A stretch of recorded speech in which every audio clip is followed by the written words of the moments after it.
প্রত্যেকের পেটেই এই হাতিয়ার মাটির কিছু না কিছু অংশ আছে। জন্মের পরে যখন হামাগুড়ি দিতে শিখেছি তখন ভুলে না বুঝে আমরা প্রত্যেকে এই মাটি ভক্ষণ করেছি। প্রত্যেকের পেটেই এই হাতিয়ার মাটির কিছু না কিছু অংশ আছে, আছে না?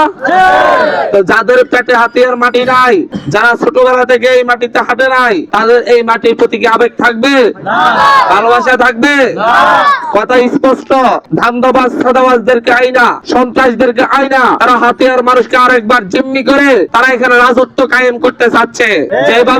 যেভাবে মধ্যযুগে জমিদারি প্রথা চালু ছিল, জমিদাররা কিছু লাঠিয়াল পালতো আর সেই লাঠিয়ালের ভয়ে সাধারণ মানুষ তটস্থ থাকতো, ঠিক তেমনি বর্তমানে হাতিয়াতে কিছু লাঠিয়াল পালতেছে এবং তাদের ভয়ে মানুষকে তটস্থ রাখার চেষ্টা করা হচ্ছে। সাধারণ মানুষকে বলছি এই জমিদারি প্রথার উচ্ছেদ করতে হবে, হাতিয়ার মানুষকে জিম্মি দশা থেকে মুক্ত করতে হবে।